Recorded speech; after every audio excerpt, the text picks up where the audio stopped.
Hello students. आज हम electromagnetic induction के एक क्वेश्चन को सॉल्व करेंगे। यहाँ पर ये क्वेश्चन जेईई मेन 2021 में पूछा गया था। तो सबसे पहले हम जैसा कि आप देख रहे हैं, दिस इज द क्वेश्चन। सबसे पहले हम इस क्वेश्चन के स्टेटमेंट को एक बार रीड करते हैं। The problem says a coil is placed in a magnetic field vector B as shown below. देखिए, ये एक कॉइल है, कंडक्टिंग कॉइल है। ये इसको मैग्नेटिक फील्ड में प्लेस किया गया है इस तरह से। A current is induced in the coil because vector B is, बोला जा रहा है कि इस कॉइल में इंड्यूस करंट प्रोड्यूस हो रहा है इस तरह से। इस डायरेक्शन को हम क्या बोलेंगे? एंटी क्लॉकवाइज डायरेक्शन में। तो एंटी क्लॉकवाइज डायरेक्शन में इंड्यूस्ड करंट प्रोड्यूस होगा इस कॉइल में किस सिचुएशन में? अगर मैग्नेटिक फील्ड, डिफरेंट केसेस में आपको मैग्नेटिक फील्ड दिया गया है। मैग्नेटिक फील्ड जो है यहाँ पर 4 सिचुएशन में आपको दिया गया है। चारों सिचुएशन में मैग्नेटिक फील्ड थोड़ा सा डिफरेंट है। तो आपको ये बताना है कि इनमें से कौन से सिचुएशन में, इन चारों में से कौन से सिचुएशन में इंड्यूस्ड करंट इस तरह से प्रोड्यूस होगा अगर आप इस कॉइल को इन चारों सिचुएशन में रखते हैं। तो आइए हम एक एक करके इन चारों सिचुएशन के बारे में चेक कर लेते हैं कि किस में इंड्यूस्ड करंट इस तरह से एंटी क्लॉकवाइज डायरेक्शन में प्रोड्यूस होगा। तो पहले सिचुएशन के बारे में बात करते हैं। पहले सिचुएशन में क्या है कि magnetic field is outward and decreasing with time. Outward magnetic field यहां पर कैसा होगा? कुछ इस तरह से, टुवर्ड्स यू, बाहर की तरफ होगा, आपकी तरफ। देखिए, आउटवर्ड मैग्नेटिक फील्ड है और बोल रहा है कि डिक्रीजिंग विद टाइम है। अब ये बताइए कि इस आउटवर्ड मैग्नेटिक फील्ड के कारण इस कॉइल से जो फ्लक्स होगा वो क्या होगा? Flux equals to B A, जहां पर A is the area of coil है। अब क्योंकि बी क्या है? डिक्रीजिंग है, B is decreasing, that's why ये फ्लक्स क्या होगा? फ्लक्स किस नेचर का होगा? डिक्रीजिंग। अब इस डिक्रीजिंग फ्लक्स के कारण इंड्यूस्ड ईएमएफ जनरेट होगा इस कॉइल में, और due to which induced EMF, induced current generate होगा। इंड्यूस्ड करंट जो होगा वो लेंज लॉज के अकॉर्डिंग अपने कॉज को अपोज करेगा। इंड्यूस करंट किसके कारण प्रोड्यूस हुआ है? इस डिक्रीजिंग फ्लक्स के कारण। तो इंड्यूस करंट इस डिक्रीजिंग फ्लक्स को अपोज करेगा। कैसे? तो इंड्यूस करंट अपना जो है मैग्नेटिक फील्ड प्रोड्यूस करेगा, इस तरह से प्रोड्यूस करेगा कि वो इस डिक्रीजिंग फ्लक्स को अपोज करेगा, मतलब इंक्रीज करने की कोशिश करेगा। इसका मतलब है इंड्यूस करंट जो है वो अपना मैग्नेटिक फील्ड इसी मैग्नेटिक फील्ड के, इसी फ्लक्स के डायरेक्शन में प्रोड्यूस करेगा आउटवर्ड, सो दैट कि this field becomes stronger and ये फ्लक्स जो है इंक्रीज करने की कोशिश करेगा। तो फिर आउटवर्ड मैग्नेटिक फील्ड प्रोड्यूस करने के लिए इंड्यूस करंट किस डायरेक्शन में फ्लो करेगा? क्लॉकवाइज या फिर एंटी क्लॉकवाइज? कौन से डायरेक्शन में फ्लो करेगा? राइट हैंड थंब रूल हमें यह बताता है कि इंड्यूस करंट अगर एंटी क्लॉकवाइज होगा तो फिर वो आउटवर्ड मैग्नेटिक फील्ड प्रोड्यूस करेगा और इस फील्ड को सपोर्ट करेगा और इसको बढ़ाने की कोशिश करेगा, अपोज करने की कोशिश करेगा। और यहाँ आप देख रहे हैं कि पहले केस में जो इंड्यूस करंट होना चाहिए वो एंटी क्लॉकवाइज डायरेक्शन में हो, और यही एंटी क्लॉकवाइज आपको दिया भी गया है कि फ्लो करता है। तो इसका मतलब है कि पहला ही केस हमारा सही केस होगा। This is the correct option. अगर आप outward and decreasing magnetic field रखेंगे तो यहाँ पर एंटी क्लॉकवाइज डायरेक्शन में इंड्यूस्ड करंट प्रोड्यूस होगा। अब हम दूसरे ऑप्शन की भी जांच करेंगे। तो आइए एक एक करके दूसरे ऑप्शंस को भी देख लेते हैं। But this is the correct option. इसमें जो है आपने चेक देखा कि एंटी क्लॉकवाइज में इंड्यूस्ड करंट प्रोड्यूस हो रहा है।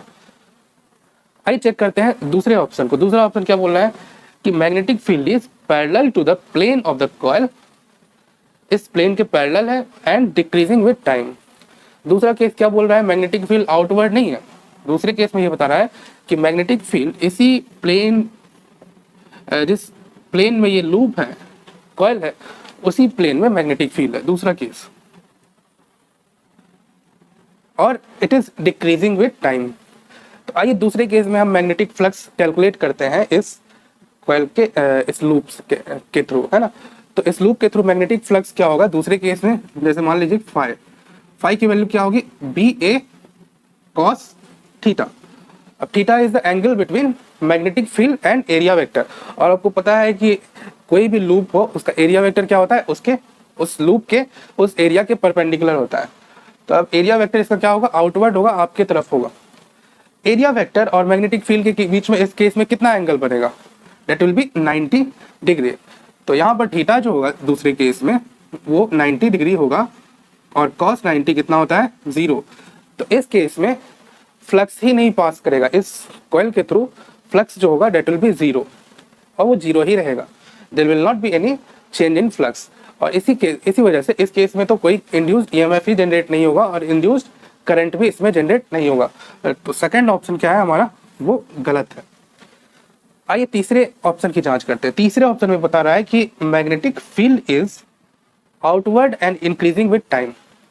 तीसरा केस है क्या है, magnetic field is again outward पहले केस की तरह एंड बट डिफरेंस क्या है, it is increasing with time. इस केस में क्या है, इंक्रीज कर रहा है।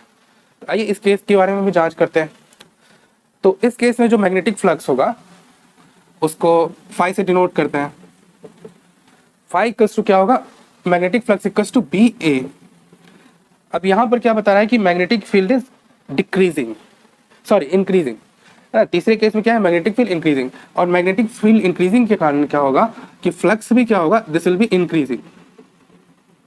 और इस इंक्रीजिंग फ्लक्स के कारण इंड्यूस्ड ईएमएफ जनरेट होगा और इंड्यूस्ड करंट जनरेट होगा। और इंड्यूस्ड करंट लेंज लॉ के अकॉर्डिंग अपने कॉज को अपोज करेगा। इंड्यूस्ड करंट जो है किसके कारण प्रोड्यूस हुआ है, तो इस इंक्रीजिंग मैग्नेटिक फ्लक्स के कारण। तो इंड्यूस्ड करंट इस तरह से करंट प्रोड्यूस करेगा यहाँ पर कि वो इस इंक्रीजिंग मैग्नेटिक फ्लक्स को कम करने की कोशिश करेगा, डिक्रीज करने की कोशिश करेगा। कैसे, तो इस मैग्नेटिक फ्लक्स के अपोजिट डायरेक्शन में अपना फील्ड प्रोड्यूस करके। ये मैग्नेटिक फ्लक्स किधर है, बाहर की तरफ है, आउटवर्ड है, आउटवर्ड फील्ड के कारण है तो बाहर की तरफ है। तो ये जो है ये इंड्यूस करंट अपना फील्ड इस तरह से प्रोड्यूस करेगा कि वो अंदर की डायरेक्शन में होगा और दैट्स व्हाई वो मैग्नेटिक फील्ड को कम करेगा और मैग्नेटिक फ्लक्स को भी यहाँ पर कम करेगा। तो देखिए अंदर की तरफ अगर मैग्नेटिक फील्ड प्रोड्यूस करना है तो करंट किस डायरेक्शन में फ्लो करेगा, क्लॉकवाइज या फिर एंटी क्लॉकवाइज डायरेक्शन में।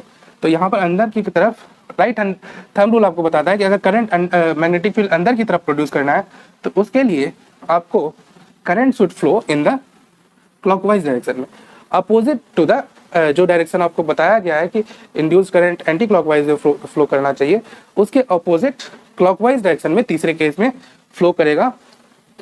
तो ये हमारा ऑप्शन गलत है क्योंकि इस केस में जो है करंट क्या होगा, इंड्यूस करंट किस डायरेक्शन में प्रोड्यूस होगा, क्लॉकवाइज डायरेक्शन में तीसरे केस में।